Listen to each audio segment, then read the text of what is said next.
What if I were to suggest that you play a key role in the awakening world?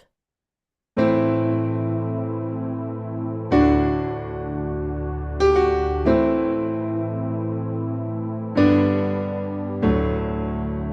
that you are watching this because you have heard the call.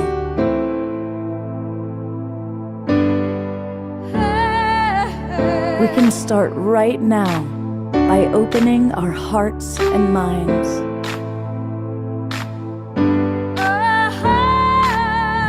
Welcome to the awakening world.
Good evening, everybody.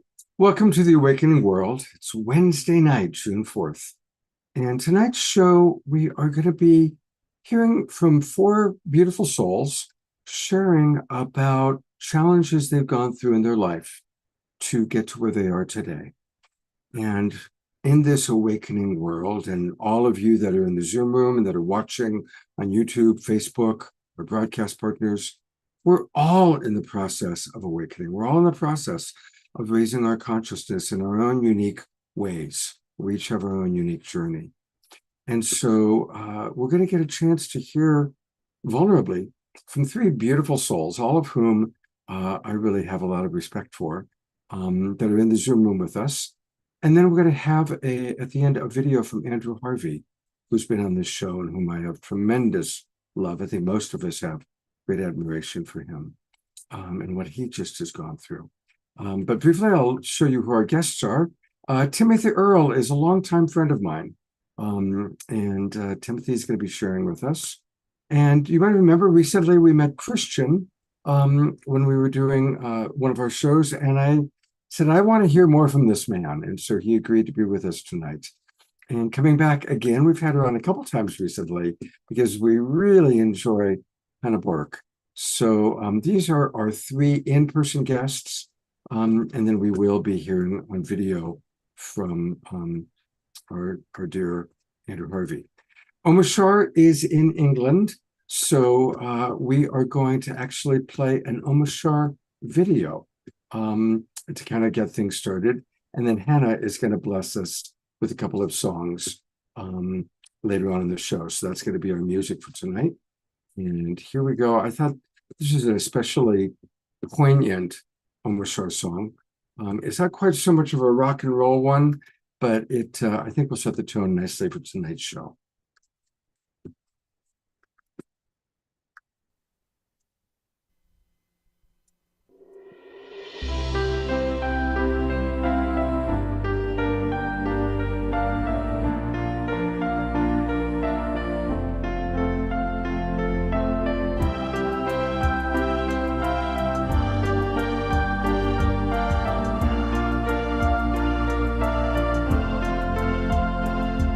When flowers grow, dripping with dew, and rivers flow in sapphire blue, I suddenly know what a fall God I knew. I am a tear that's lost fear of the ocean.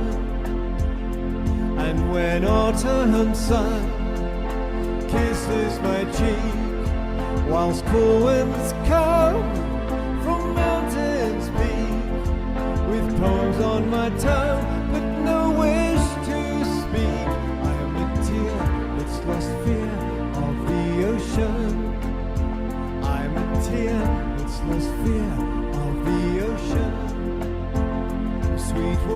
water. When I give you my heart, I already start to feel better. My sweet water, won't you send me your love forever and ever and ever,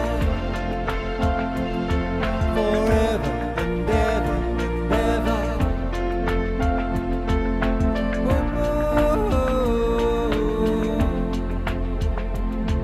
When tender hands trace memories where powdered sands meet temperate seas, I don't understand, but I love mysteries. I'm a tear that's lost fear of the ocean. And when evening stars shine all around, my grieving heart's no longer down. And things that were lost, that's where true hope's found. I'm a tear that's lost fear of the ocean. I'm a tear that's lost fear of the ocean.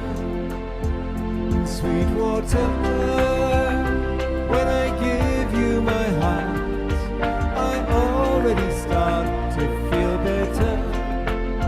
My sweet water, won't you send me your love forever and ever and ever? Sweet water, when I give you my heart, I already start to feel better. Oh, sweet water, won't you send me your love forever and ever and ever, forever and ever and ever. I am a tear that's lost fear of the ocean. I'm a tear that's lost fear of the ocean.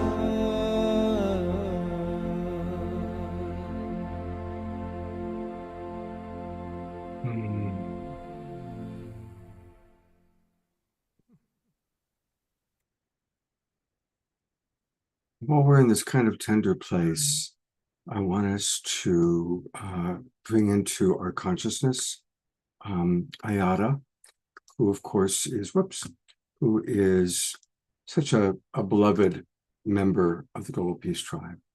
And some of you know that right now her son, whose name is Sun, S-U-N, is fighting for his life. He's in a hospital, and his sister is with him, and Ayada is trying to arrange to get up there to be with him. I've been texting with her every day, and there's been little tiny positive signs of progress today, but he's still very much in danger. So let's just take a moment, and I'm going to go to gallery view, and let's send our love to Ayada and maximum grace for her son named Sun.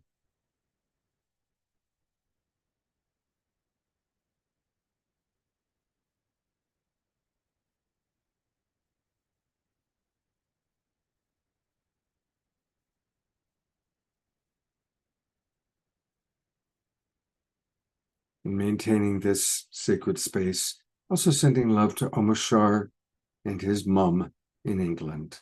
It's been challenging for him there. So lots of love to our beloved Omashar and to his mum, maximum grace for her situation.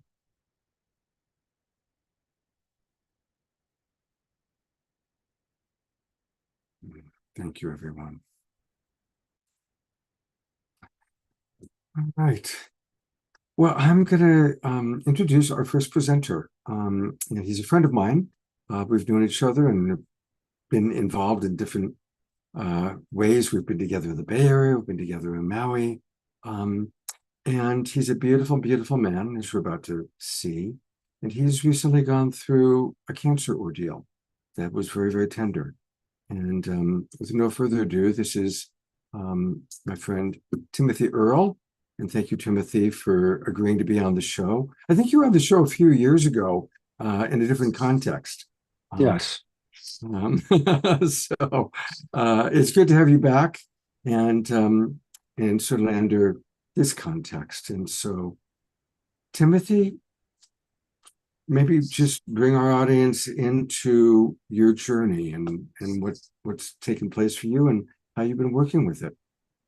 Yeah. I have a bit of a cold, so if I cough or something, it's not related to cancer. It's just cold. Okay. I left for Maui in 2019 and knew there was something going on inside of my throat. Felt like this marble there, and got diagnosed. Took a while in November on my birthday with cancer. Quite a gift to receive. And like most people who get the C word, I went into a panic, a shock, felt like I might die. And my naturopath, who I'd been working with for about 3 months, doing an alkaline diet, water fast, a pretty intense procedure, he pulled me aside and said, I think you need to go use Western medicine. I think we've done a lot and I haven't been able to get rid of it with you. So I'm recommending that. And without his encouragement, I might not be here. So I went and did Western medicine. Osteonecrosis ensued after my cancer treatment. And so all in all, I went from about 200 pounds down to 143 pounds. I climbed back up to about 155. Osteonecrosis, which is was caused by the radiation treatment that I had. It hurt the nerves that bring blood to this side of my jaw. You can see a dent here. I lost 2 molars. And that was worse than the actual cancer treatment, which had been probably the greatest suffering I'd ever experienced in my life. I had to give up my coaching practice for a while. And as I climbed out of cancer treatment, I began to coach again, and then osteonecrosis set in, and I would literally lay down, rest, and then do calls with clients and hold it together, and then deal with the osteonecrosis. It, at its worst, got to a place where I wasn't sure I could keep going. And I started talking to people who I thought could handle my darkness. And it got to a place where I actually planned my end and took out life insurance policies that would work and figured out how I would do this and have the insurance policies pay. And I I got this intuition to go do a ceremony with a medicine brother of mine who specializes in Wachuma and is a certified member of the Wachuma Church, the Wachumans. And he said, oh yeah, we're doing one Saturday. It was Thursday. I hopped on a plane the next day with my beloved and we were there. And Wachuma is a great thing at disarmoring. And it allowed me to start feeling and talking about what I was going through. And that was a turnaround point. And after that, things got a lot better. Things have been continually getting better. And I shared with a friend, I want to create a t-shirt t-shirt line actually with multiple images, but I've only done one so far, that expresses I love my life. Because the thing that actually kept me going all the way through was not only the people that I love and that loved me, but moments in my life where I could reflect back on and remembered kayaking with a whale, or standing on top of a mountain, or cuddling with a group of dear friends, or the birth of my one of my daughters. It was a home birth and it was just me and her mother. The birth of my other daughter too, to be fair.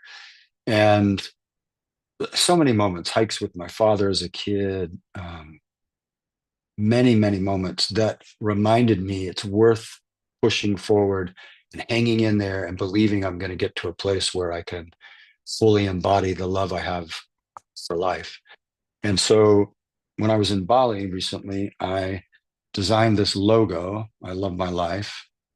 And then the back of the all natural cotton t-shirt, handmade in Bali, fair trade. All the people that create the t-shirts I met, I got to see the factory, and they're all getting a very good living wage in Bali, so I feel good about it all. And then I designed this with the help of AI, but a lot of trial and error. And it's just a t-shirt. I love my life. To remind me and other people who want to wear it that life is not always easy. Sometimes it's full of suffering. And it's important to remember those moments that we have cherished life to help us keep going. But today I want to dive a little deeper. And where I'm coming to now, another chapter, another turn in the corner, is that part of loving my life is an inner work. It's a ability to self-reflect, listen to those that I love, take responsibility for harm that I have caused others, and to stay in the apology process with them until that harm is either healed or at least we come to some, if it's possible, some level of understanding and acceptance. And in that process of self-awareness or self-reflection, I have uncovered yet another layer of my own attachment style, which is what I coach couples on, my own shadow from my childhood wounding, and the patterns that I can still find myself in after all the work that I've done.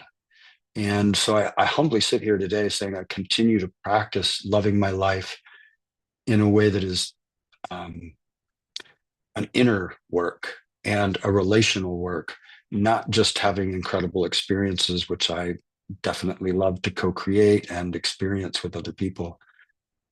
And so the t-shirt is a reminder of loving my life in an inner way, loving the lives of those around me and showing up in a way that's more considerate, more kind, more aware.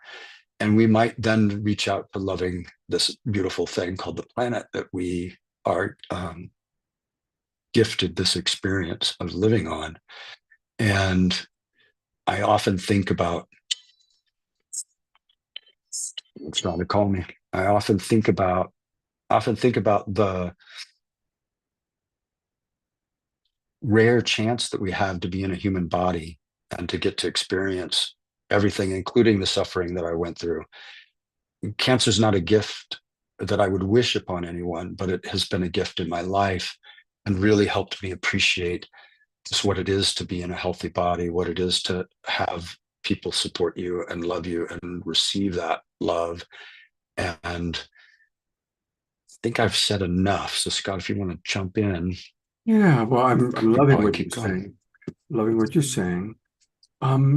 Question: how do you manage loving the parts of your life that are uncomfortable?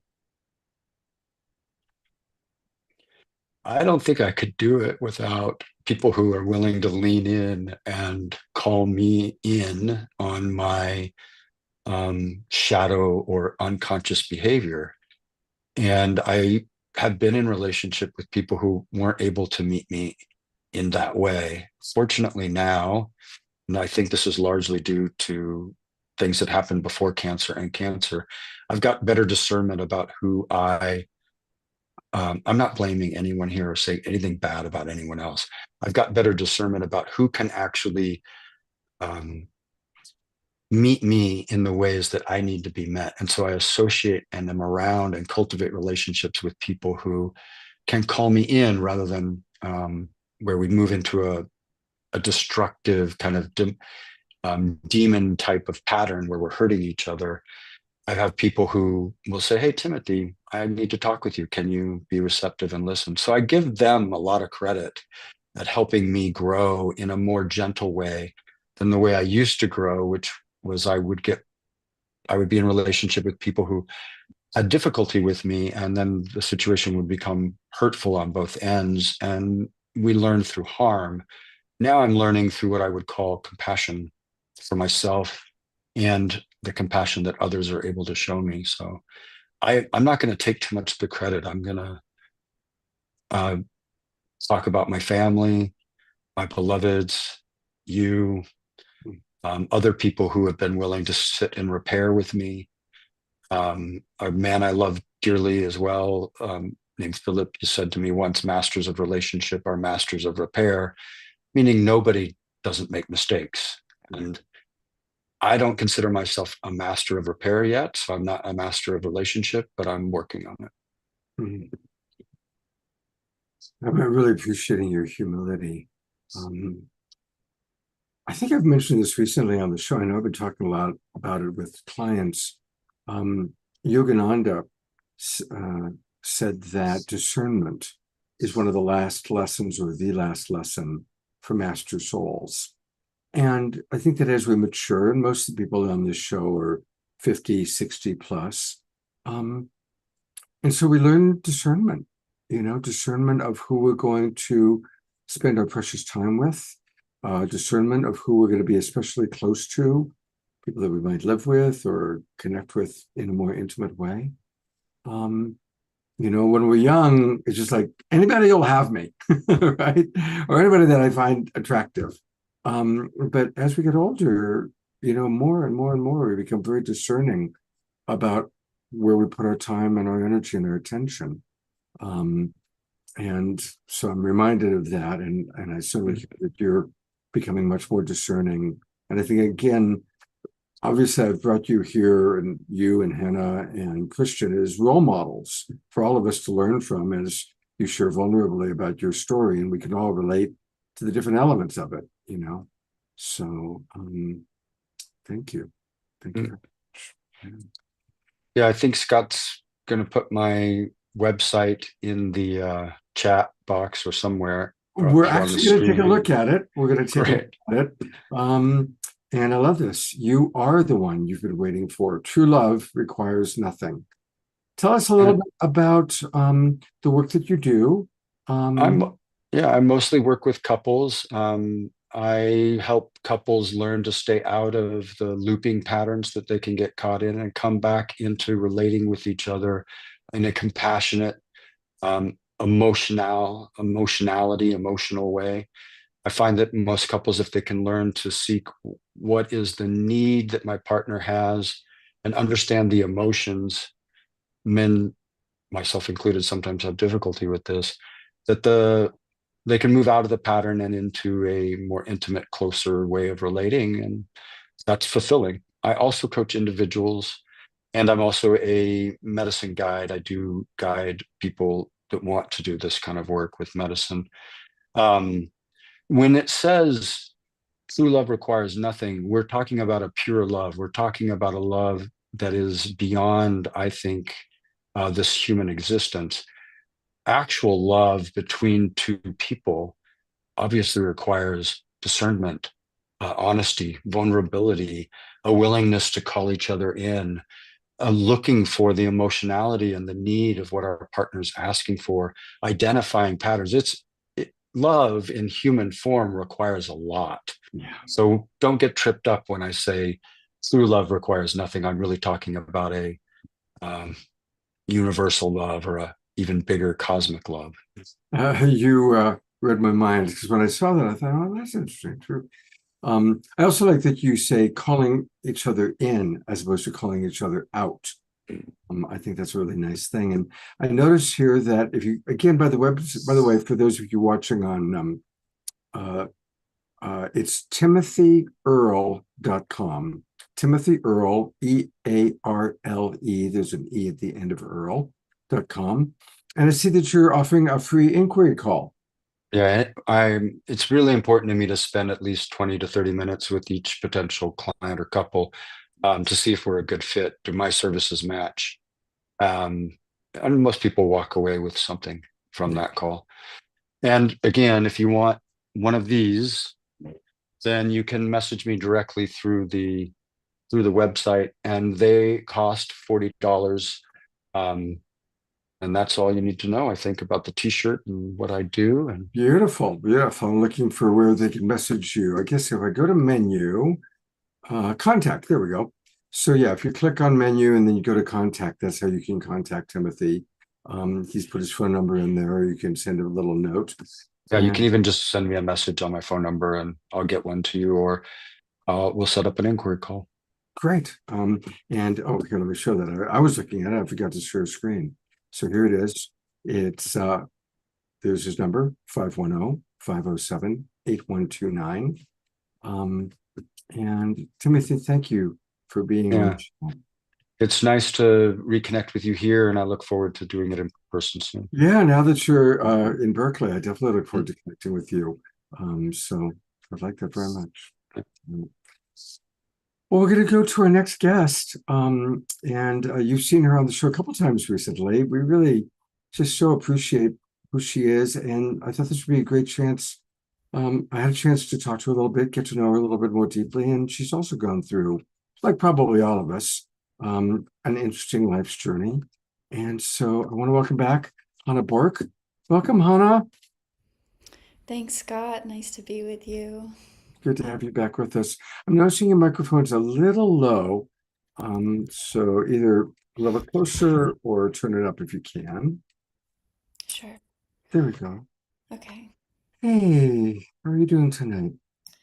I'm doing good. I'm feeling yeah, I'm feeling a little tender. I appreciate hearing Timothy's story, and I'm also feeling a surprising wave of vulnerability arising within me as I just breathe into what may want to come through. I've meditated, but have not fully like planned, and I know I'm gonna let my heart share freely. So yeah, just acknowledging I am feeling that right now.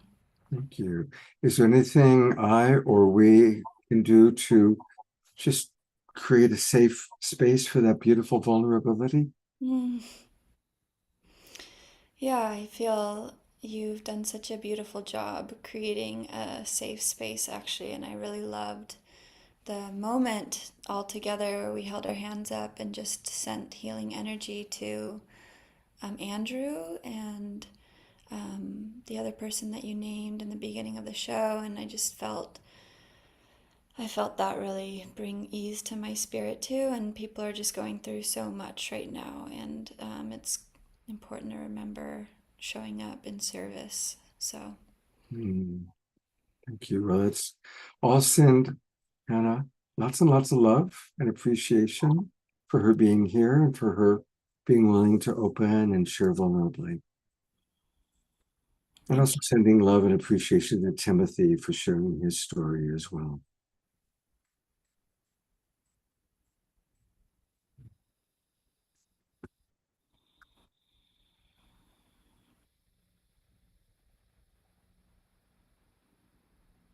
And everybody, sending love to Eleanor and Ian, who we just learned in the chat box are going through their changes. You know, each and every one of us in our own way, almost everybody's going through some change, some evolution, some liberation. Remember, sometimes it's actually a change of relationship, whether it's to a person or a job, is a form of liberation. So remembering, feeling the sadness of the letting go and also embracing the liberation.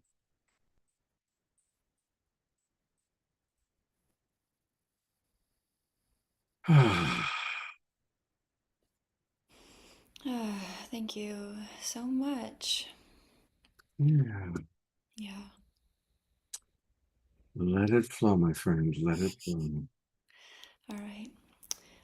Hello, everyone. I'm honored to be here with you. My name is Hannah Burke, and I am an intuitive, an ascension guide, and I work as an energy healer as well. And I just want to share that it's through the grace of the Divine Mother that I am here, that I have allowed myself to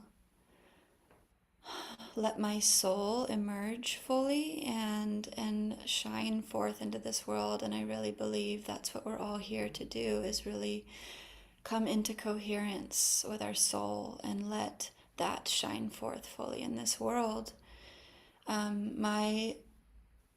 My upbringing, I experienced a lot of trauma in my early years around 11, 12, 13, 14 years old in particular.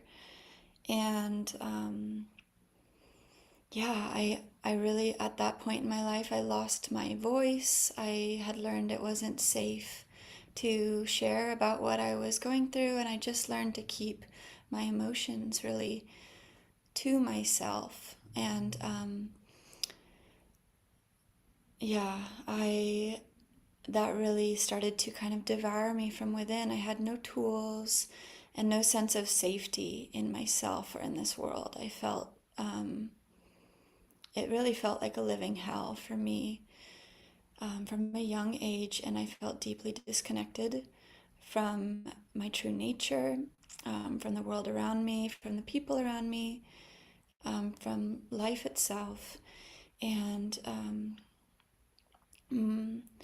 my first suicide attempt, I was 14 years old, and it was actually on Mother's Day, which has continued to be an auspicious day in my life since that time, because ultimately my journey has been one of reconnecting with the Divine Mother, and I'll share more about that.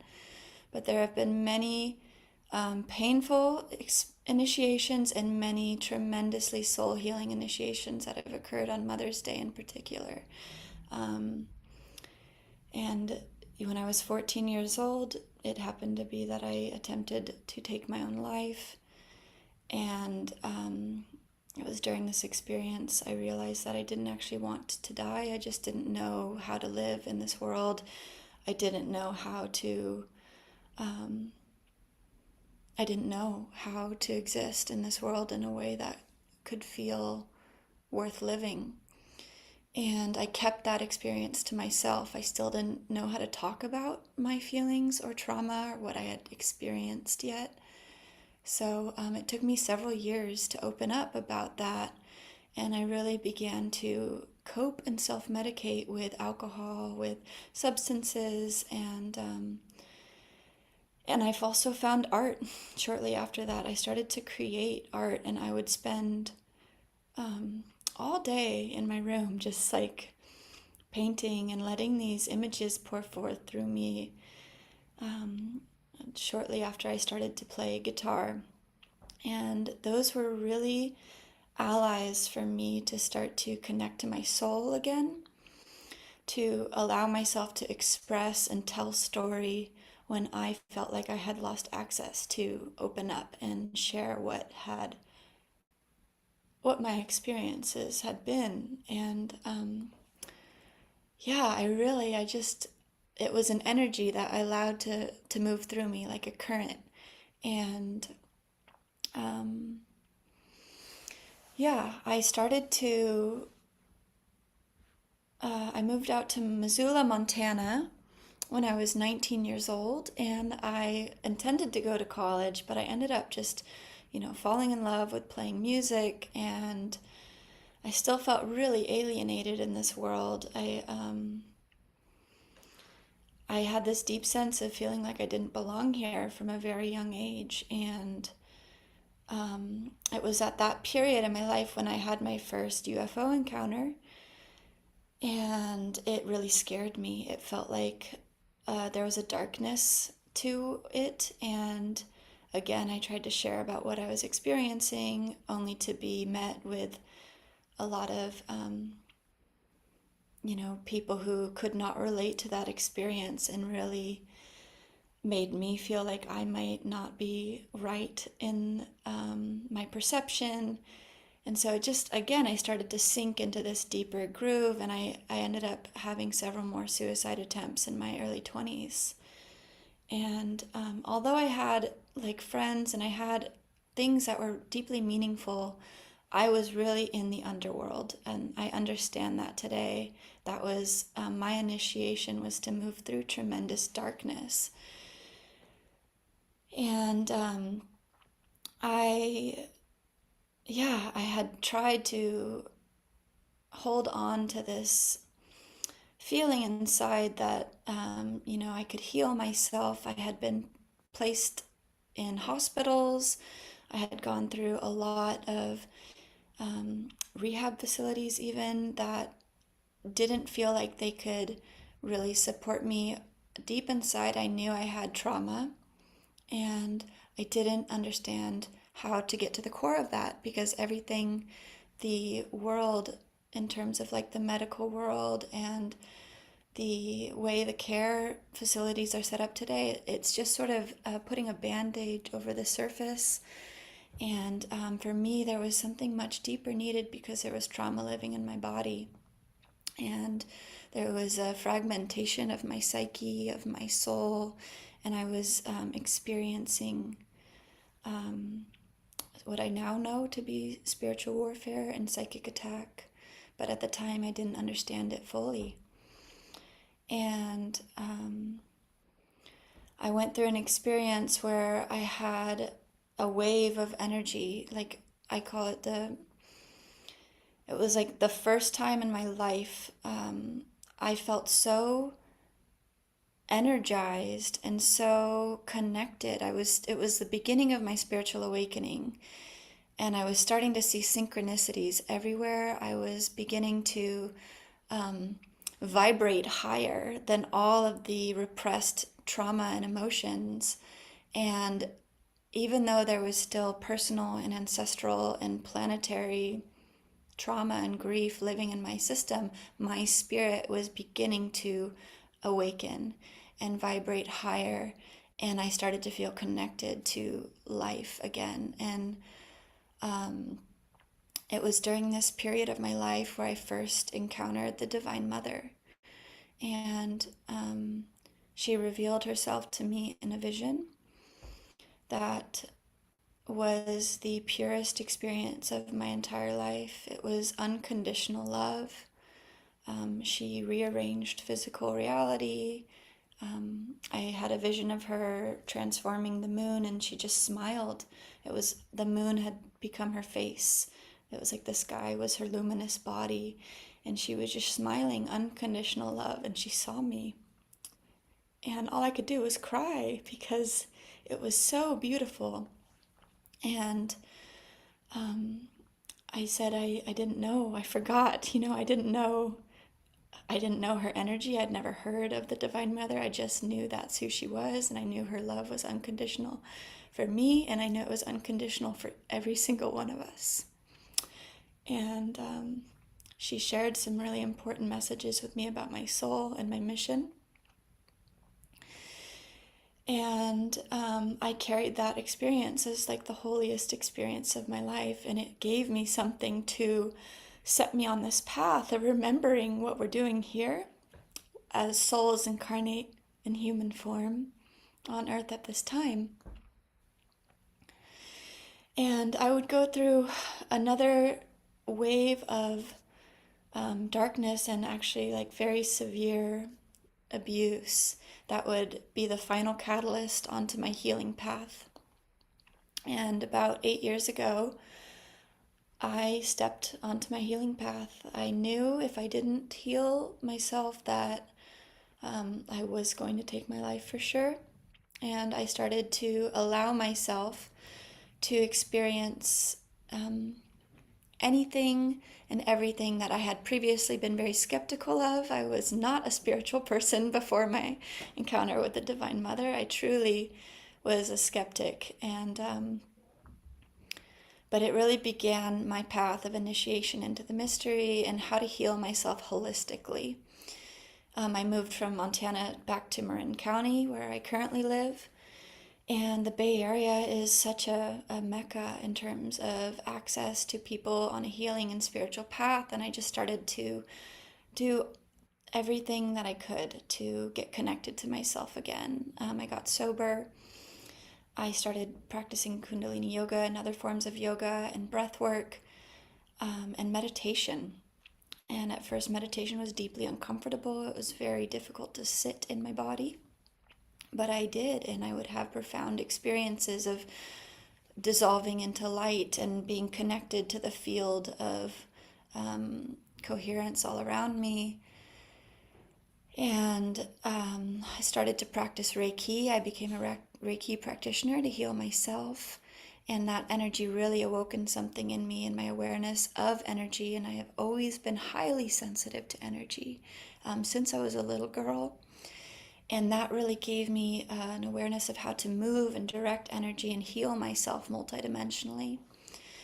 And it was in 2020 that I actually went through full-time psychic development training, where I really began to transform from the inside out as I started to isolate the energetic imprints of trauma within myself, both personal and ancestral planetary programming and conditioning, and begin to move out all of these imprints that weren't the true nature of my soul and my spirit, and call back my energy from all space, time, and all dimensions of reality, and anchor it into the core of my being, into my whole self in present time. And from that place, I started to live in greater coherence. I started to be able to help others with this gift as well. So people started to come to me for readings, intuitive readings, and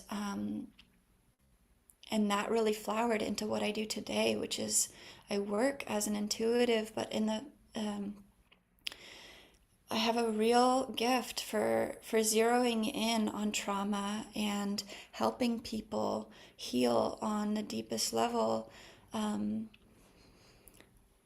a place of safety and embodied wholeness, and bringing light back into these places that we have suppressed or rejected or abandoned within ourselves, for whatever reason.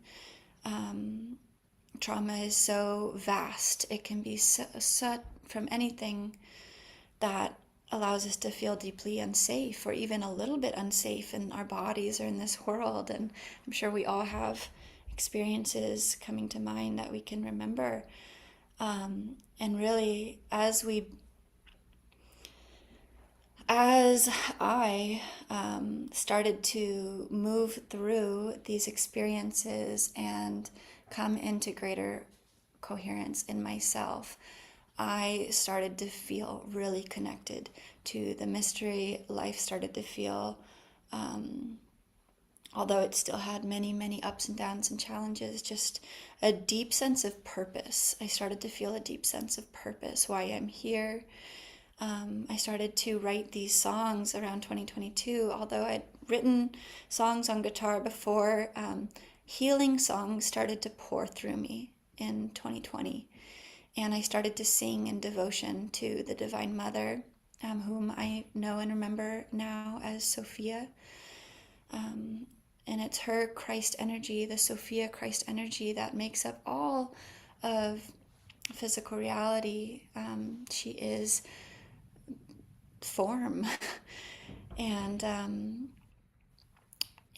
that Christ light lives within every single one of us. That divine life, that divine light lives in every single one of us, and we're here to liberate it and really embody our divinity and our direct connection to Source. And that's how I help people as a guide, but it's also what I do with my music. I sing in devotion to the Divine Mother. I sing in devotion to Gaia. I sing in devotion to our soul and to our awakening and remembering of our divine origin and what we're really doing here on this planet at this time. And I started to, it's been a journey to share my music. It's really flowered into so many meaningful experiences. But when I first started to play these songs, it felt so vulnerable. I would actually experience a lot of dissociation when I would play, and I started to heal myself by playing and sharing my gifts, and realizing my gifts didn't just belong to me, they belonged to us. They were given to me, and I really give them as an offering. And I want to share a story about how my mission really crystallized in terms of what I offer with these songs. And I was walking in the forest one day near my house in San Anselmo, and I stopped, and I took my shoes off, and I just had my bare feet on the earth, and I tuned in to Gaia, and I heard her, and her voice thundered through me, and she said, "Go to war for me." And I was surprised by her choice of words. And I asked her back telepathically, just tuning into her. I said, "How do you want me to go to war for you?"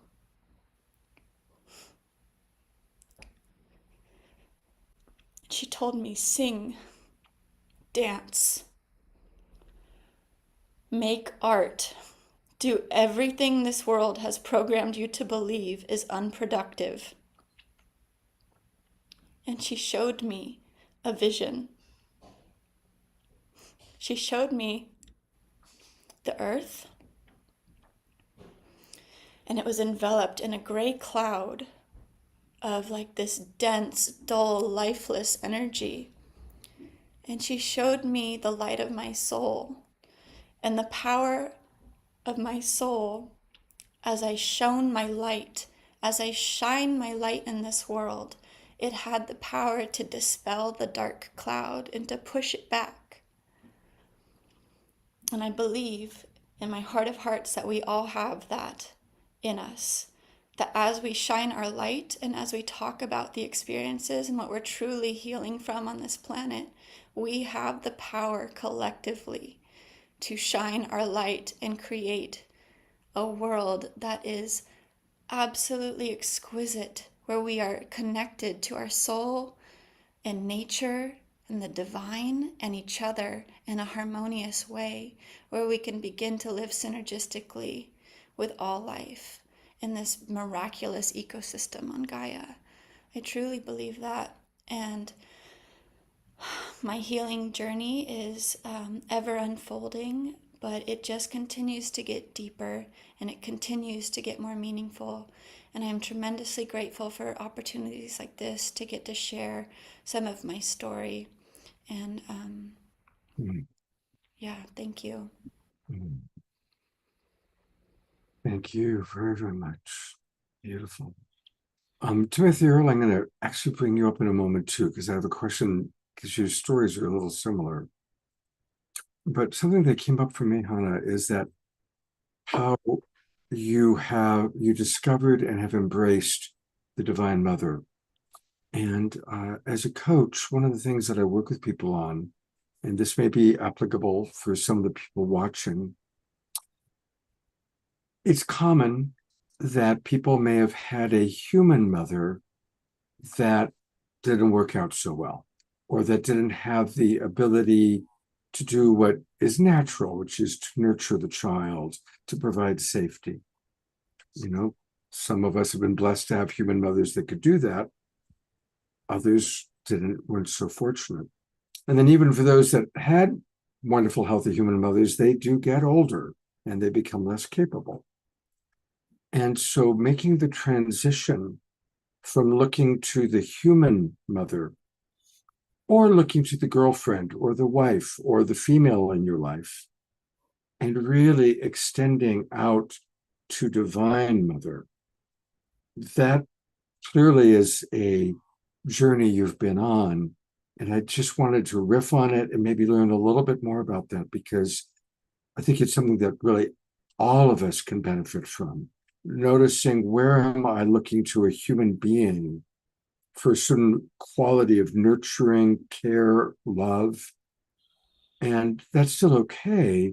But when we look to the bigger source, to big Pachamama, whether you see her as Sophia or Mother Earth Gaia, she's very big and she can nurture us all. So anyway, I think I can tell by your reaction, you're getting the drift of where I'm going with this. And I'd love to get kind of your thoughts about your process with that and anything you want to riff on. I'm so grateful that you asked this question and brought this up for our awareness, because it's so important. And I'll just share from myself too. Like, I experienced a lot of love from both my parents and a lot of wounding from both my mother and my father. I had deep mother and father wounds that have taken me, and I, still continue to heal new layers of. And there's so much love there. And I know there's people who have full spectrum experiences of feeling completely unsafe, to feeling somewhat in the middle, to feeling, not as um, aware of the deep wounding that can occur growing up with parents who haven't healed their generational trauma. Um, and yeah,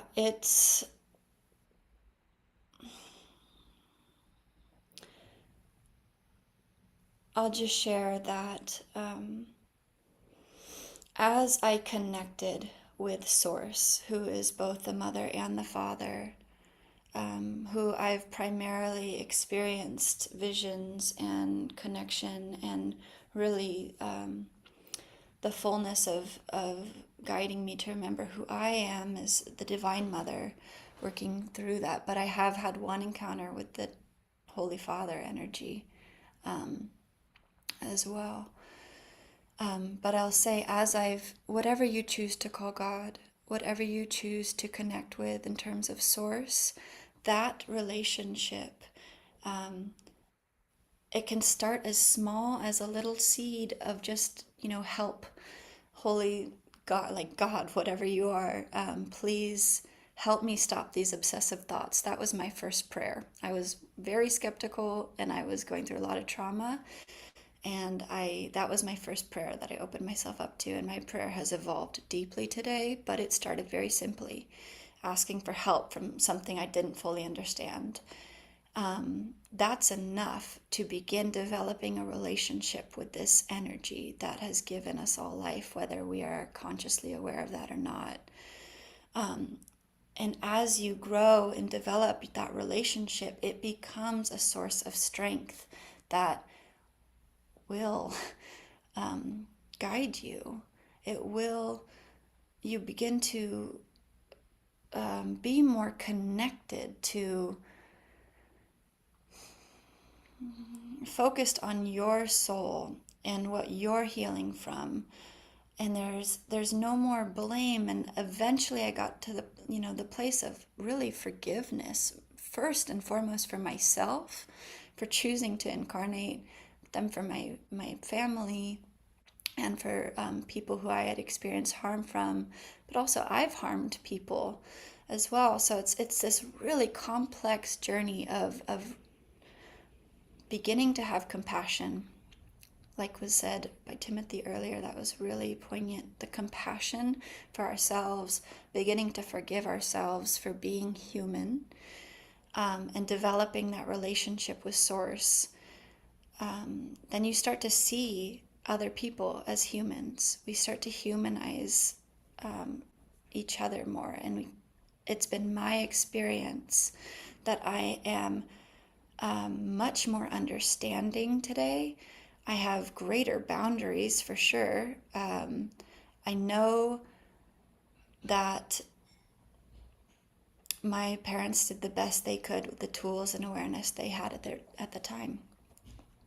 And it's really been a journey of developing my direct relationship with Source that has allowed me to come into a place of not suppressing or bypassing or diminishing the truth of my experiences, and being able to give voice to them in a coherent way, set boundaries in a coherent way, but also enjoy the fruits of the connections in a whole new way and dimension.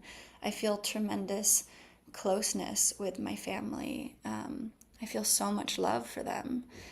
My sister just gave birth to a baby girl, and it's a really beautiful thing to get to be part of my family today, but know that my true origins and my parents are Holy Mother, Holy Father, God, Source. And that's who I connect with most deeply. And it allows me to interact with the people in my family as other human beings whom I love very deeply. And that we're on this journey. We chose to, we made these agreements to grow and evolve together as souls. And yeah, it is a process, and you don't have to forgive people who have deeply abused you for them as much as you do it for yourself. Mhm. You do it for yourself so that you aren't burning up inside from that resentment and the anger. And it is a process and it cannot be forced. When there is real abuse, when there is real trauma, it's a very delicate thing, and safety is needed. And it's really needed to feel a sense of safety within yourself. I needed to feel safe within myself first and foremost, to know that I could hold myself through the experiences of taking the deep journey within myself, to begin to look at some of these energies and yeah, and unwind them delicately. Healing really happens in an environment of safety, and it helps to connect with Source to create that sense of safety within. That's been my experience. Beautiful. Thank you so much for all that. I'm going to bring Timothy up because I've, as I've heard both of your stories, you both have gone through very difficult life circumstances, and clearly it's influenced the work you're doing in the world now, the way that you sing and the healing work that you do, Hannah, for Timothy, the work that you do as a coach.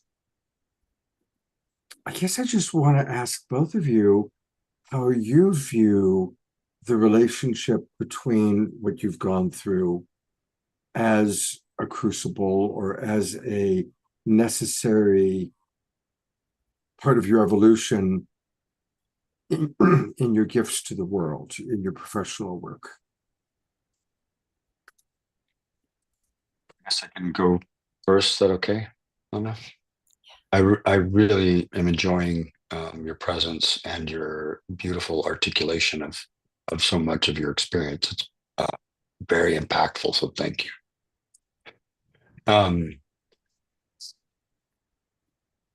I would say arrogance is something that I used for a long time to mask insecurity, and cancer brought me to my knees to where none of that mattered anymore. And the only thing that mattered was my eldest daughter and my beloved. I knew I needed to hang in there because I couldn't face, did not want to be somebody who left his younger daughters prematurely. And when I looked at my beloved, I could tell he really wanted me to hang in there. So that was a motivating factor. But otherwise, I was ready to go. I was in so much pain, and the only way I could escape the pain was to go into deep emptiness, meditation, and basically leave all reality. I wasn't disassociating. I was in a state of everythingness, spaciousness, emptiness. And that kind of stripped me of my arrogance, that whole process. And I came out of it with a lot more understanding of the harm I had been causing people, the harm that had been caused me, as Hannah was said, like I really came into accepting the traumas that had occurred. I'm still uncovering some of them, and bringing forgiveness to myself, to the people who harmed me, to myself when I harmed others. And that forgiveness process gave me a desire to live again. And to live with a greater desire to show up in vulnerability, in integrity, in consideration for others. I'd say that's the big thing I'm working on now is how can I be more considerate? How can I be considerate of every person at the table and not just the people that I like or that I find easy to get along with? And so it continues to be this process of self-love, forgiveness, and a deep reverence for what is. When Hannah was sharing about the Divine Mother and her face being in the moon and her body being the celestial spheres and everything around it, those kind of experiences, that interconnectedness, the sense that even as small and as infinitesimal as I am, I belong and I have some significant contribution. and that I can do that humbly. And that may simply be being a pole of sanity or a pillar of love or a place where people can come and feel whole again. I'm getting a little out there. So it was a crucible. It brought me to my knees, and it really helped set me clear on if I can do one thing in this lifetime that I have, I want to be absolutely present with the reality that is existing around me at all times, and to not be trying to escape it or go somewhere in order to avoid pain or suffering, but that through pain and suffering, there is a lot of growth, and that it is actually in some ways a essential part for many of us of growing. Mm. Thank you, Timothy. Thank you for your humility and sharing. It's beautiful. Yeah, thank you so much. That is so resonant for me as well. In understanding the great mystery too of that much suffering and darkness initiated me into remembering the Christ light within me and within all of us. And it's through grounding deeply, connecting into the core of the planet, into the earth, and allowing this connection to source to stabilize me, to be a sanctuary, both for myself and for others, and to be present,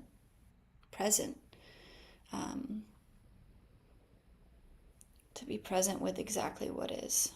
And that is an initiation in and of itself to hold the hand of the dying and know, if you just feel nothing but love, to be there for friends in crisis, and to be there for the moments of joy too, and just feel the sense of connectedness within and presence with whatever it is in front of me, around me, to know it's all part of the body of God. It's all part of this experience together. And yeah, and I mean, there's still moments when I want to distract myself or, but I do my best to, I know how to prepare myself today. I know how to hold space. I know how to create a sacred space within myself and to be a presence that can be that for another today. And that is a gift.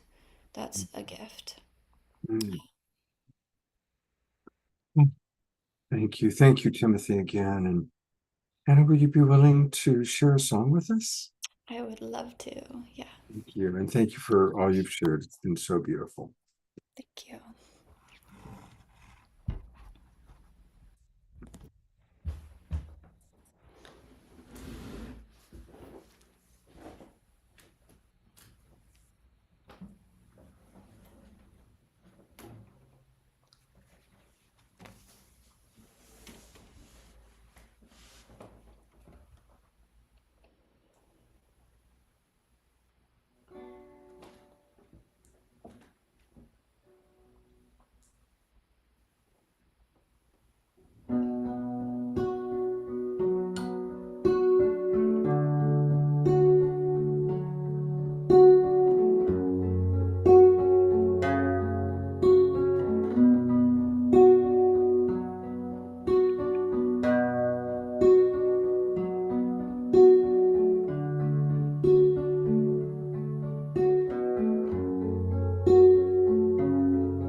For you, my whole life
Close your eyes, look inside.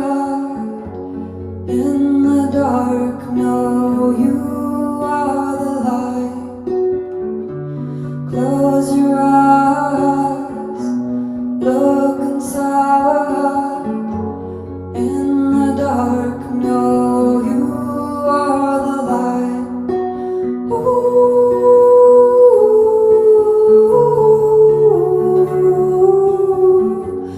Hey,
The gallery view.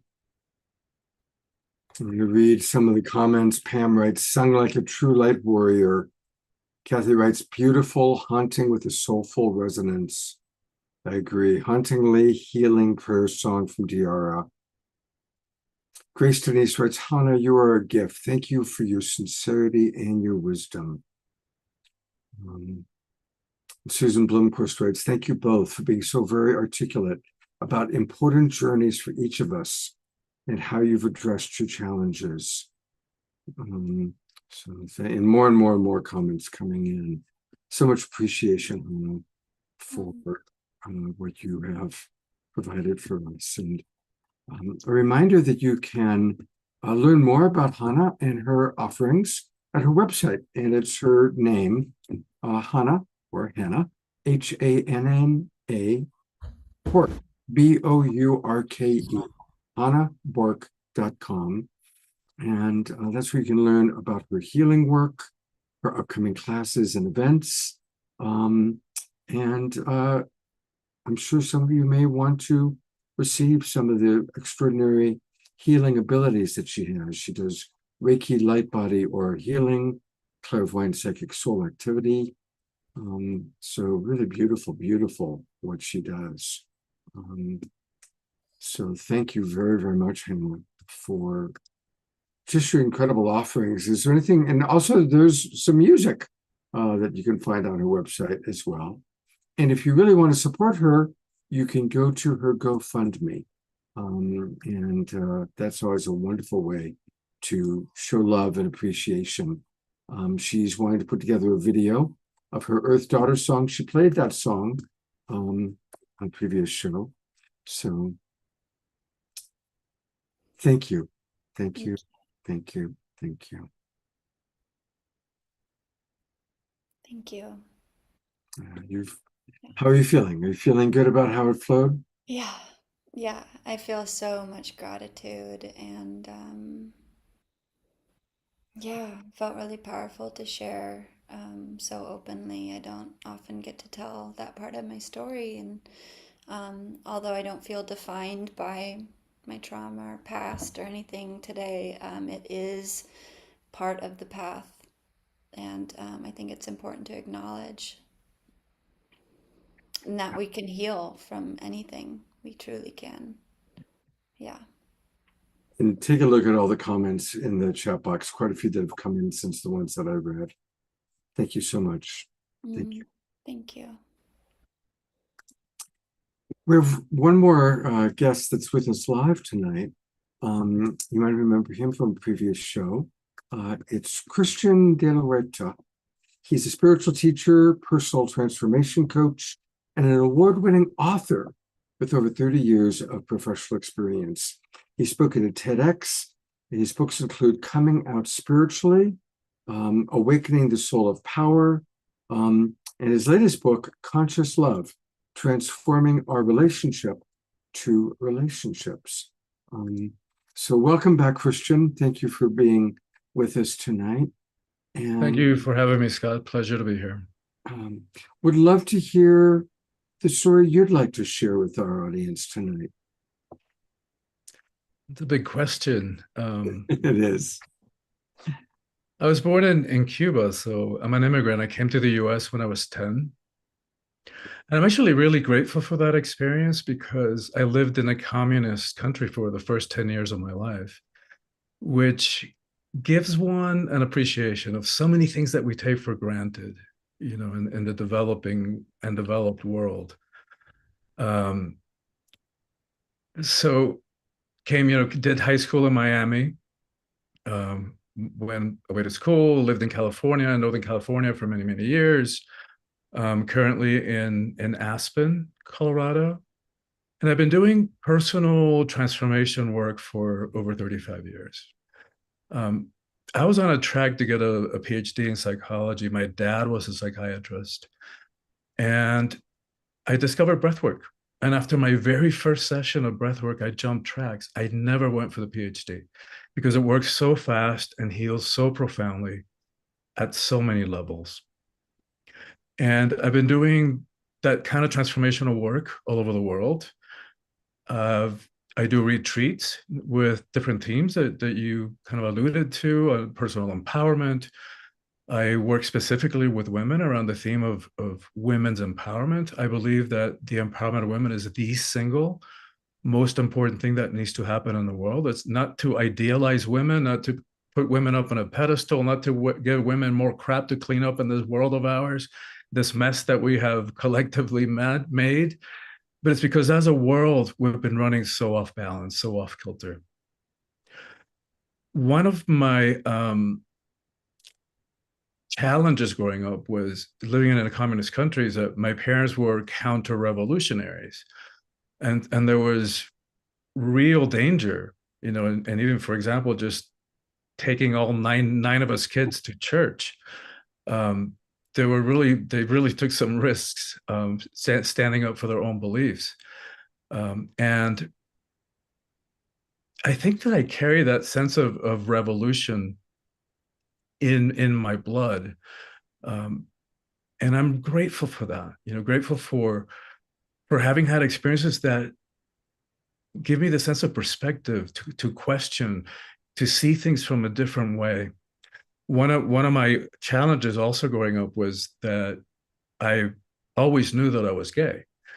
And even though our world and our species has come a long way in that area, at least in the developing countries and developed countries, but even still, there's so many rights that are just very recent, like even the right to marry, it's very recent, even in our country for same-sex couples.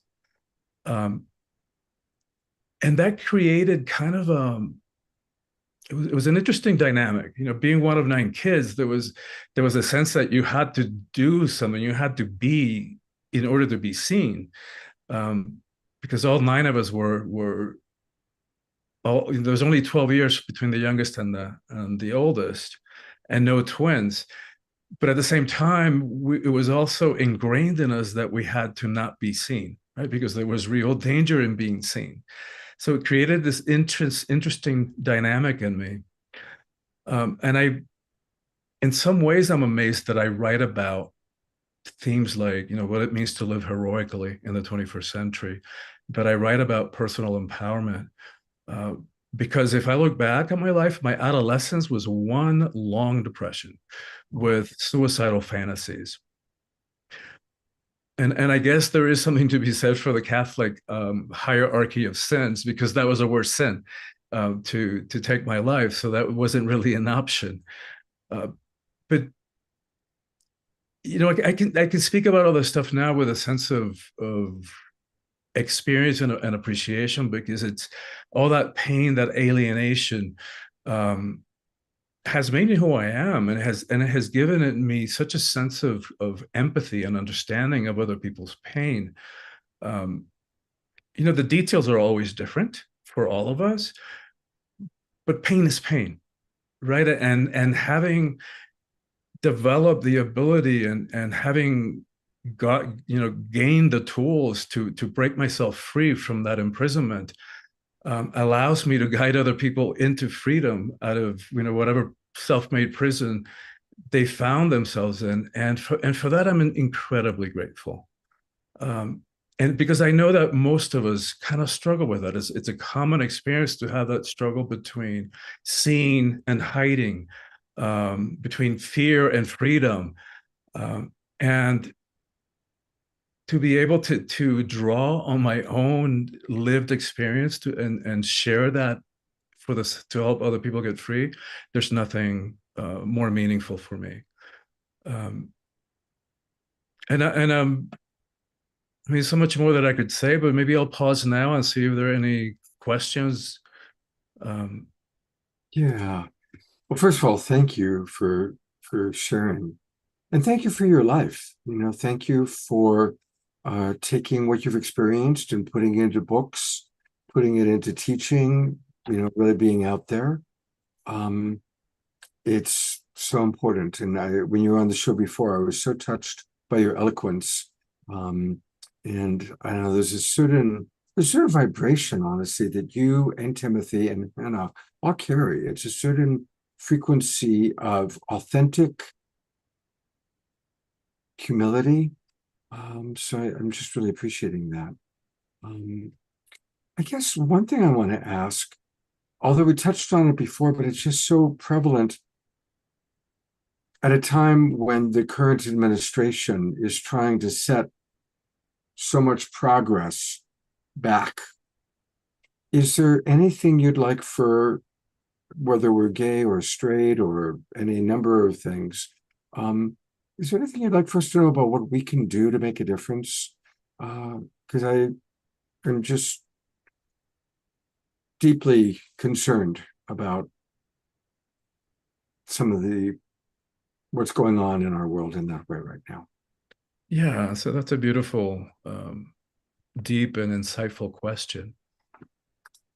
I think part of what I find really interesting in that is that it's really sad and tragic that so many people in the LGBTQ community struggle with spirituality. We confuse it with religion, and no wonder, given the treatment that we have received at most of the religions in the world, historically, and even to a certain degree today. But what's ironic about that, what's sad about it, is that before the patriarchal cultures and religions, back when the divine feminine was honored, people that we today call LGBTQ were not only spiritually inclined, but were actually honored for the roles of spiritual service and leadership that we played all over the world. And that's part of what I did in that first book that you mentioned, Coming Out Spiritually, is synthesize some of those archetypal roles that we play throughout history, because it's, you know, one of the rate of suicide among LGBTQ youth is like 3-4 times as high as their heterosexual counterparts. So even though we have made a lot of progress, there's still a lot in society that makes it challenging to be fully ourselves. And like I said, I think to be fully ourselves is a universal call. It's a universal imperative. And for some of us, it kind of becomes a necessity early on. It's more of a matter of survival earlier in life, which, you know, which is challenging, and there's a blessing to it as well. You know, that's part of the maturing process that happens when you have to ask and face existential questions at a young age. Is you grow up faster, Yeah. develop empathy and compassion and understanding for other people's journeys. So yeah. You know, I'm remembering when you were on before, you did a beautiful job of presenting historically some of the roles that LGBTQ souls have played that are not always the most celebrated, but as the years go by and time goes by, turns out to be incredibly important. And it was just a beautiful sharing. Would you be glad to share that again? Yeah, I mean, we don't have time to get into all of them, but for example, the mediator role is an important one. In many indigenous contexts, you know, like in Native American context, there's a term, kind of an umbrella term, two-spirited people, because we're thought to contain, you know, we're thought to contain both the feminine and the masculine, which I think all humans embody and express the feminine and masculine energies. But I think maybe we do that a little more disproportionately, or have more of a balance around that earlier on in life than other humans. So the mediator in a tribe were people that we today call LGBTQ. So when there was strife, when there was a argument between the men and the women, or between a couple in the village, we were the ones that they went to for help and for assistance in the process, because we were thought to contain the energy of both. So we understood and identified with the energy of both, and were able to be good mediators. That mediator energy also manifested itself in we were midwives for the dying, in a sense. You know, we knew the roles and the songs and the rituals and the ceremonies to help people transition and to honor their transitioning process. So we also mediated between the worlds, between the realities. You know, Keepers of Beauty is another one that's pretty obvious. If you in the book, for each one of the 10 archetypes, you know, like the revolutionary, the spiritual revolutionary, it's another one. But I would give examples of people who embodied that, you know, either famous people or throughout history. And the Keeper of Beauty is one that's incredibly, it was like pages and pages and pages of people who, if they lived today, would identify as LGBTQ. And starting with Michelangelo and Leonardo, so, you know, significant contributions, who have made significant contributions to the world of art and beauty. And to me, in this world of ours that is so desperately in need of it, anybody who's bringing beauty into this world is fulfilling a spiritual function. Thank you so much. I would love for you to tell us about your book. Now, your website, and we're going to look at the website in a moment, is soulfulpower.com. And your new book is about awakening the soul of power. Usually we don't hear those words put together, soul and power. Can you give us a little homeopathic dose of what that Sure. what that is? Sure. That's actually the previous book. The current book, the relationship book, comes out this Friday. Awakening the Soul of Power probably came out 3 years ago.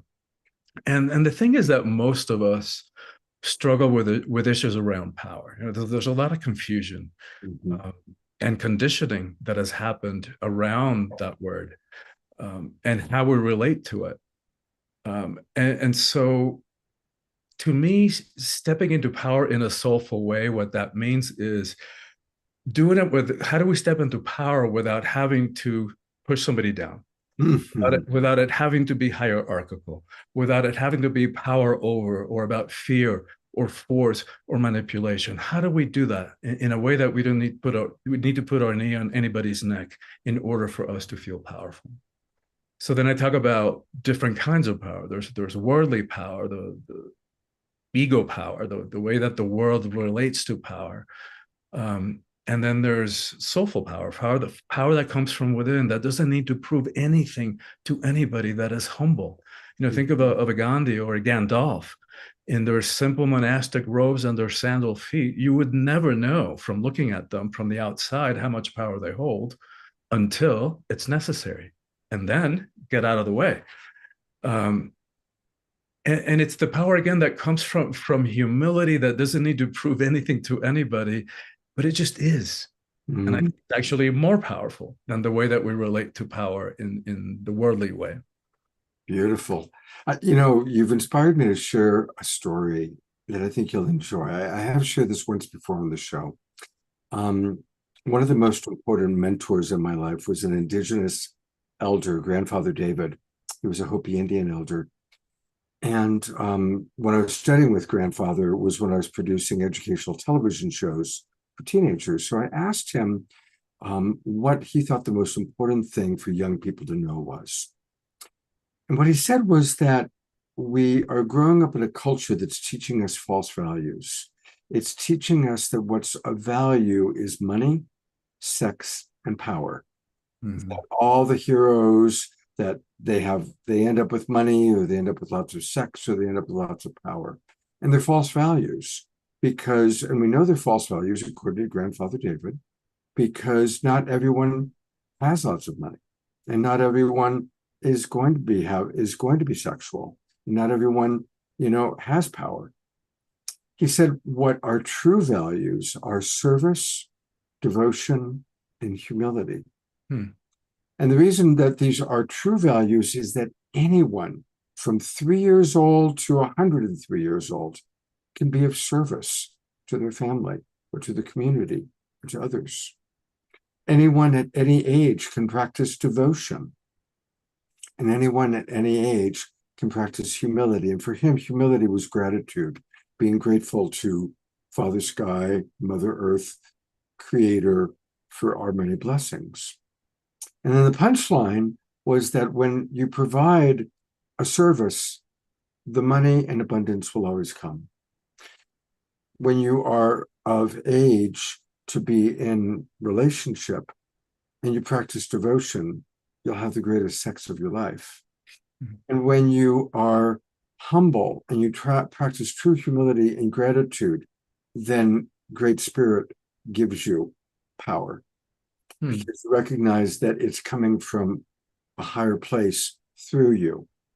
And for some reason, I just thought of Grandfather David and that teaching in what you were sharing. There seems to be a commonality there. Yeah, totally. Totally relevant to what we were talking about. Yeah. All right, we're going to take a look at your website because there's a lot going on there. His website is Soulful Power. The FUL is just one L, soulfulpower.com. And there's a lot going on. We can learn about his newest book. So let's go there. Let's take a look at, whoops, no results are found. That's good to know that link is not working. Yeah, well, let's take a look at where we can find your books. Let's try it that way. Awakening the Soulful Power. There's the book we were just talking about, Awakening the Soul of Power. And I think that's a book that I want to get. That sounds absolutely beautiful. And the new book you said is coming out on Friday. It's not even on there yet. So it's not on the website yet? Nope. Okay. It's called Conscious Love, Transforming Our Relationship to Relationships. Wow. As a relationship geek, I'm very intrigued by that. So I'm going to need to bring you back on. The next time we have an Authors That We Love edition, I would love to have you come back on. And by that time, you can show us the book and we can purchase this. How's that sound? Beautiful. Thank you, Scott. Thank you very, very much for being with us. Thank you so much. Beautiful, beautiful, just such beautiful beings tonight. Before I show the Andrew Harvey video, because I know that Christian needs to leave, wondering if there's any questions that anybody has of Christian or Timothy or Hannah, so that if they need to leave, they can. So if you have any questions, either raise your hand. You can do that by doing that little thing, clicking the raise your hand, or popping it into the chat box. And in a moment, otherwise, we will go to, oh, Shoshana has raised her hand. So Shoshana, yes, I am adding you. I'm so touched by, oh my gosh, my heart is so full from all of these tender and authentic and beautiful shares. So I just had a question for you, Christian. Was there a moment, an epiphany where you had this connection and engagement with that deeper soul power that you feel flows through, like an epiphany or an experience? Maybe you shared somewhat about it. What a great question. I mean, yeah, of course I've had moments of that. But the name for the book, Awakening the Soul of Power, actually came to me in a meditation. I had no idea what it was. I didn't know that it was going to be a book. And yet that's what it turned out to be. And you know, like so much of the spiritual stuff, we can't chase it. Right? It's more about, rather than grabbing it, it's more about becoming magnetic and allowing it to come to us. And you know, it's like, it's hard to speak about the personal experiences of it, because usually they happen in sacred settings, you know, whether it's meditation or a breathwork session. And so much of that language is just, the concepts are ineffable and hard to put into words. But I do know that power is energy, right? So that's what the word means. Energy is power. And so sometimes I have felt that in my body in subtle, tingling, even more sensual ways. And sometimes it just like knocks me on my butt, because there's so much of that energy coming through my body, particularly like in a breathwork session or a medicine session, that kind of thing. So, but I don't know, Shoshana, that I can point to one experience. Absolutely, I understand. Yeah. Great question. Thank you very much. Thank you. All right. Well, again, thank you, Christian, Anna, Timothy. If you can stick around, great. If you need to go, I know that you may need to leave. I want to thank our wild monk of the Mystic Monastery, Jerry Anderson. Jerry and I are both great fans of the great Andrew Harvey. And Jerry texted me yesterday and said, Scott, are you aware that something very significant has happened, that Andrew's home, his condo burned down? I said, no. And so Jerry sent me this video that we're about to watch. And what amazing timing, given the nature of the show that you've just watched. And so we're going to hear again, and it's a very similar vibration. It's interesting. The vibration that we've heard from all three of our guests, I find is very similar to the vibration you're about to experience. For any of you who don't know, Andrew Harvey is an extraordinary man. He is extraordinary. I've been a follower of his. He coined the phrase spiritual activism. Andrew had a fascinating background. His father was the British ambassador to India. And so Andrew, when he was a little boy growing up, grew up in India, but in this very aristocratic way. You know, his father was very aristocratic, the British ambassador to India, shortly after India had gained its independence. And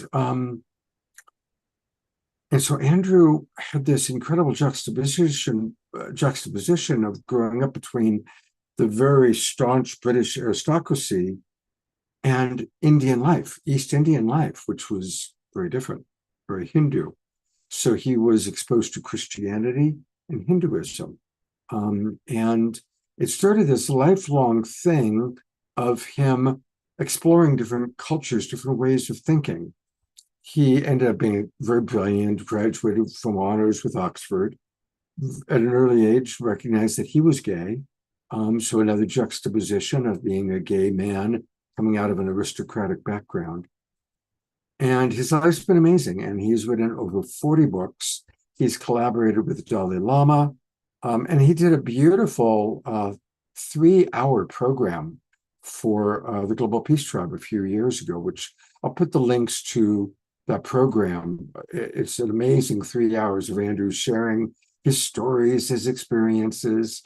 It was a very generous time that he spent with us. So that's a little bit about Andrew. And here is the video that touched my heart.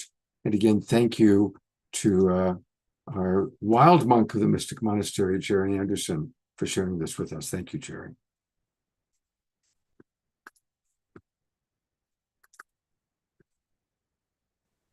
Hello, my dear friends. I'm speaking to you from a ropey hotel bedroom because on May the 2nd, my condo burnt to a crisp and my beloved cat of 17 and a half years, who was the love of my life, died of intoxication by the smoke. This has been the greatest tragedy I have ever experienced, but it is already beginning to birth the greatest joy and calm and focus and resolution that I have ever experienced. So I know viscerally now, not just spiritually, not just intellectually, what the dark night can do, which is birth progressively a new kind of human being. It is appearing, despite myself, in me. I want to tell you what happened, and I want to cut to the chase. On May the 2nd, I sat down and wrote the preface to my new book, which is coming out in February, called The Magdalene Revolution. And in that preface, I finally got the courage to write on the page what I had been experiencing through the writing of the book, that this is the time of the Pentecost, Mary Magdalene. Finished the preface and said, the flames of the Pentecost of Mary Magdalene and of the divine feminine are now descending on the earth. Let us all become one of its singing flames. I stopped writing. I was elated. I went out for breakfast and to buy food for myself and for my beloved.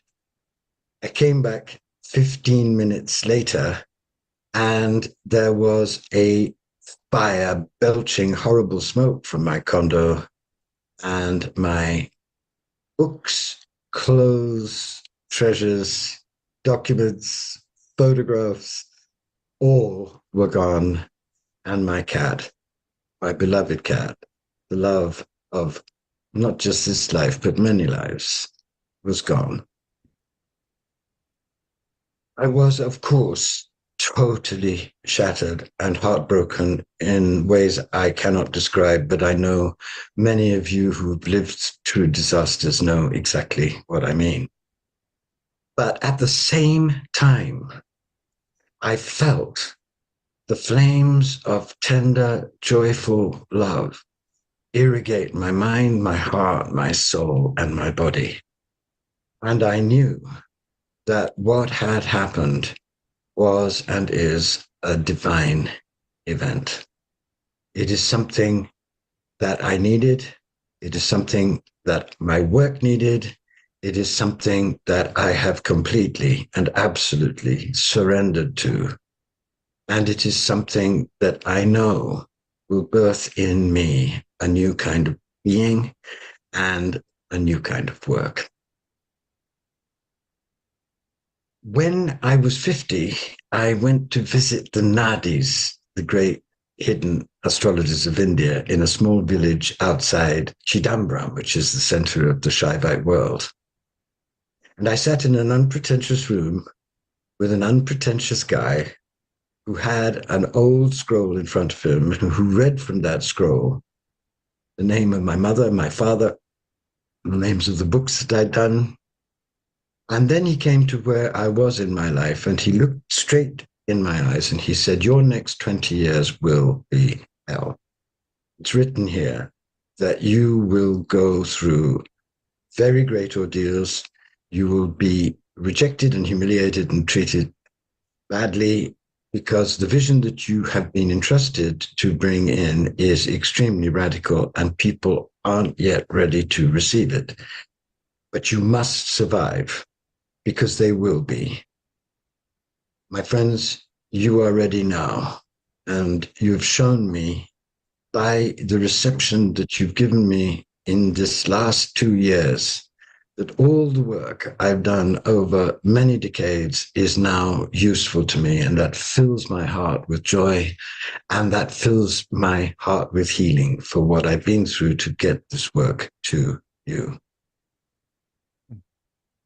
So I'm feeling shattered, more alive than I've ever been, heartbroken, but more joyful than I've ever been, absolutely unknowing of what's going to happen, but certain that a new life is beginning and a whole new level of my work for you, my service to you, my service to the birth of the new humanity are also now beginning. That is what the Nadis told me would happen, and that is what is happening. So as I turn to you for the first time in all my life to ask you to support me, I turn to you not as a beggar, but in the dignity of an authentic teacher, in the dignity of my authentic work, and in the dignity of my own prophetic understanding of what this event means and what it's already doing in me. And I turn to you in my dignity to your dignity, because I've understood two things about what I am doing right now. I never asked for help because I wanted to protect my vision from being tofuized, from being banalized, from being controlled, as visions often are when patrons step in to guide them. I knew I had to preserve the integrity of my teachings and prevent it from being turned into marshmallow mysticism, which unfortunately is one of the signs of Kali Yuga. That has been done. And because that has been done, all my funds have been blasted away. I have lost everything to begin again, and to begin again with you. Because what this compels me rejoicingly to do is to open my arms to my destiny and open my arms to you, and to say to you, if you have loved my work, if it has touched your heart, if it has given you consolation in times of catastrophe and disaster and heartbreak, if it has given you a vision of the deepest meaning of our tragic but amazing time, if it has opened to you the vision that I've been offering in the last 10 years of engoldenment of the birth of the divine human, then please now help not only me, but the Institute of Sacred Activism that I have personally funded out of my own efforts for years and years and years to preserve the integrity of the difficult but wonderful vision that was given me to give to you.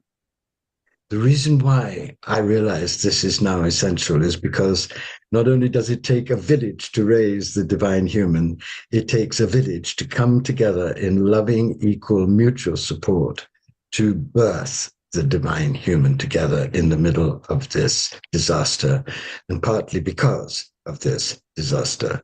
Mhm. Just as my house burnt down and I lost everything, so millions of people will now have their houses, inner and outer, burnt down and will lose everything. But I will be here with all the other pioneers of the birth to say to you, do not be afraid. There is a way through. We are being guided. We will be ennobled and supported and sustained and invigorated and encouraged beyond anything that we can imagine. And those are not just beautiful words.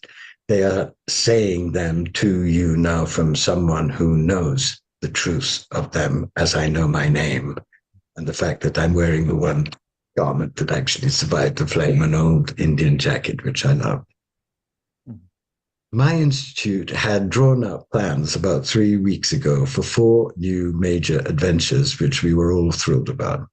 First is a new curriculum attuned to the growing disaster.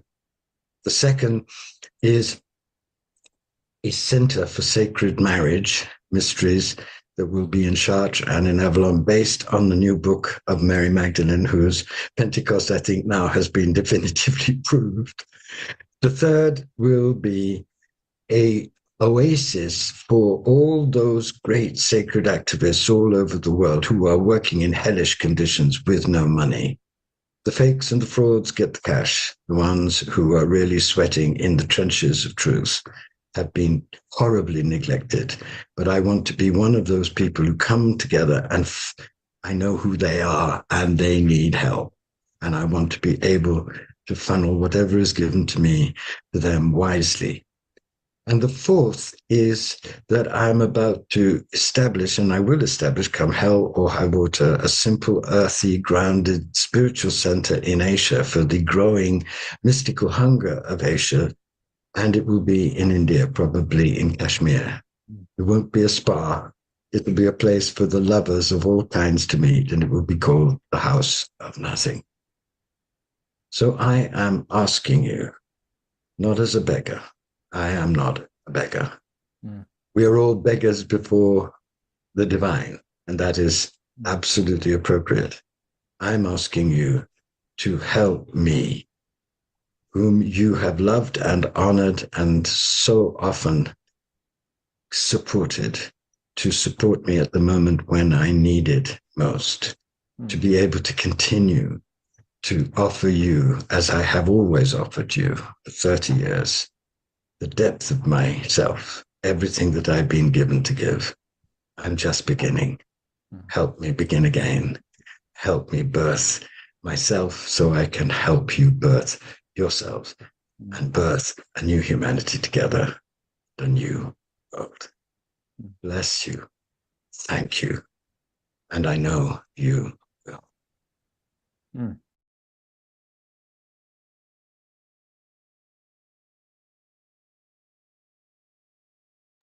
The video continues on with Stephen Dinan from the Shift Network doing the pitch for going to GoFundMe. But it's a rather lengthy pitch, so I'm going to do it myself. And I've put into the chat box where you can find his GoFundMe, but I also will pull it up right now. We can take a look at it. And I'm going to donate. And a couple things to remember when you go to GoFundMe. So you click donate now, and it's really easy. If you just go to GoFundMe and type in Andrew Harvey, it immediately comes up. So I'm going to donate $111. Now here's a really important piece.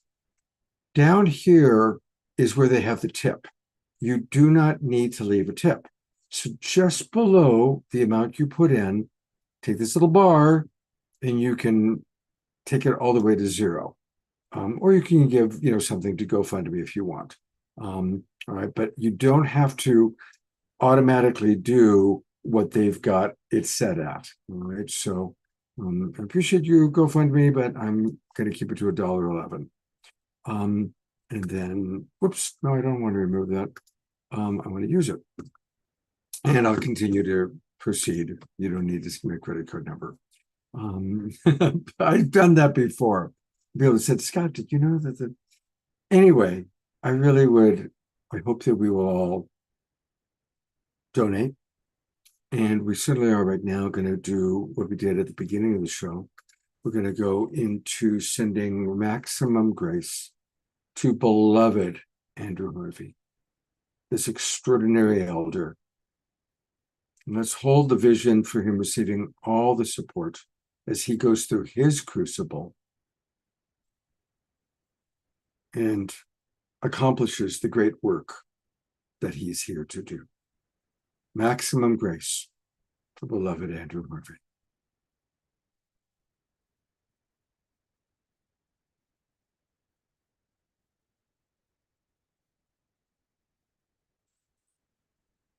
And while being in this beautiful community vibe, I invite everybody to send love to anyone you know, or even yourself. Let's just harness all this beautiful energy of our global peace tribe, of our community, and send it to those in need.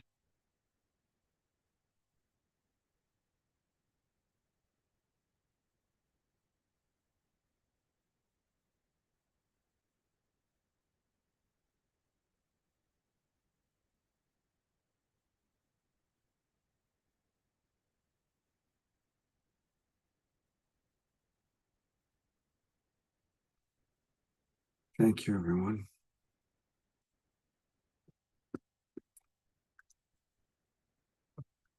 Hannah, I'm wondering if you would be willing to do a closing song, and if it's too much to ask, then that's totally okay, because you've already given and contributed so much.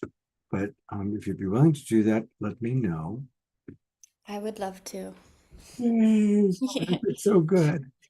All right, well, while you get set up, I do want to let people know our next show on Saturday night, New Thought Leaders of Many Generations for Our Awakening World.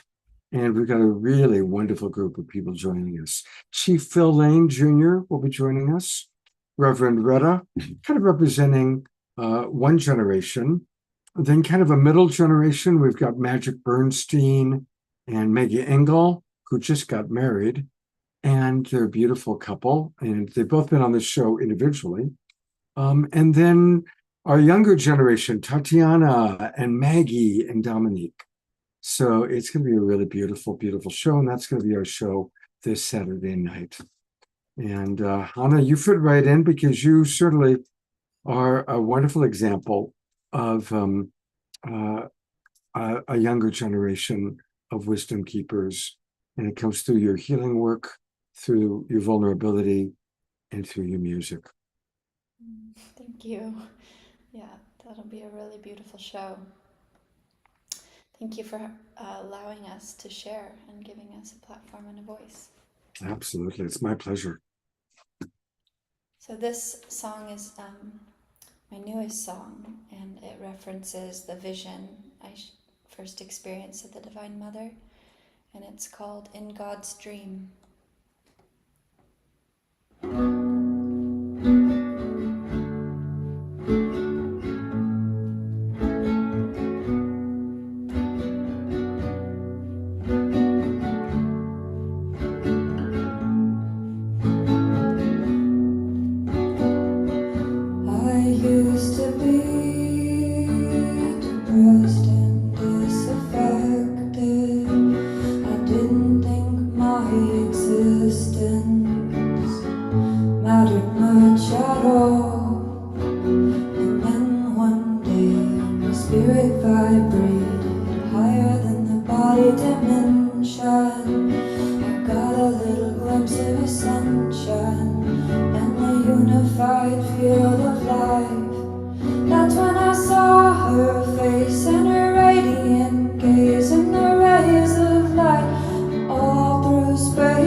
Smiled at me telepathically, reminded me that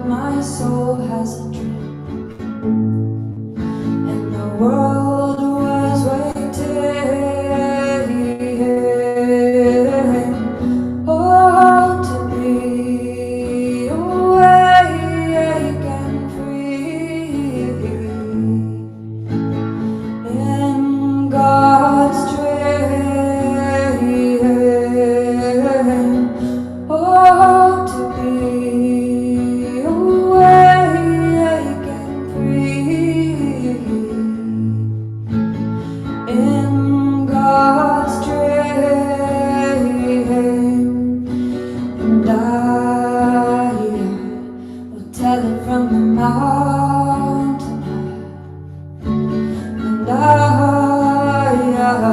will tell it to Father sky high. I will tell it from the mountain high. I will tell it to Father sky. You're the web of life, divine feminine Christ, mother of all life. Sophia be thy name. You're the web of life, divine feminine Christ, mother of all life. Sophia be thy name. And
Thank you so much. So haunting, so beautiful. Just so beautiful. Thank you Mm, so much for having me. Thank you. Thank you so much. What a night, huh? What a show. Thank you, everybody, for being with us. I want to say hello to all of our friends watching on Facebook and YouTube, and all of you watching the recordings. A lot of people watch the recordings of our show. So wherever you happen to be, whenever you happen to be seeing this, welcome. Share the show, share this with others. These stories, these 4 stories we heard tonight are such an inspiration and such a wonderful model for how to make our way through the hard times of life. So thank you, Hannah. Thank you, Timothy. Thank you, Christian. Thank you, beloved Andrew Harvey. And thank all of you for watching. Have a beautiful evening, a beautiful day. We look forward to seeing you on the next episode, next edition of The Awakening World. Good night, everybody. And thank you, DRO, for helping.